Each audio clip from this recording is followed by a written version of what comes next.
on the night of October the 24th, 1968, at Minot Air Force Base in Minot, North Dakota. Airman First Class Mike O'Connor was dispatched to make a routine repair at one of the missile sites.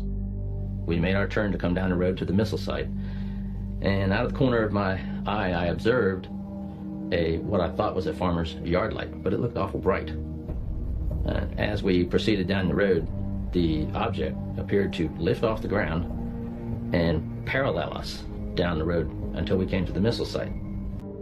These objects would rise, they would speed up, they would slow it down, they would hover, they would dart very quickly one way or the other. We were just not really sure that these were things that we could explain. Captain Brad Runyon was the B-52's co-pilot.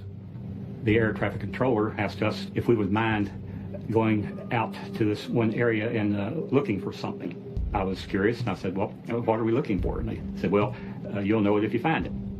The navigator on the B-52, Captain Patrick McCaslin, suddenly identified an object on his radar screen. I saw a return, faint one sweep, bright the next, large, off our right wing, 3 o'clock, at about 3 miles. And at that point, I asked the radar navigator to turn on the camera, which would then take pictures of whatever was on the radar screen.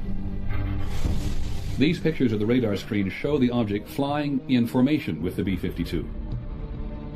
This thing was climbing out with us and maintaining the same heading we were. That was unusual. But what really watered my eyes when this thing backed away and allowed us to turn inside of it.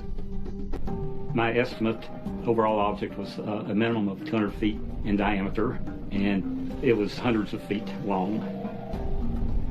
It had a metallic cylinder attached to another section that was shaped like a crescent moon. I felt that this crescent moon part was probably the command center.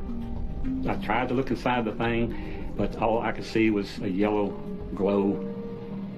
At that point, I was fairly sure that I was looking at an alien spaceship, something that had come here from some other planet other than Earth.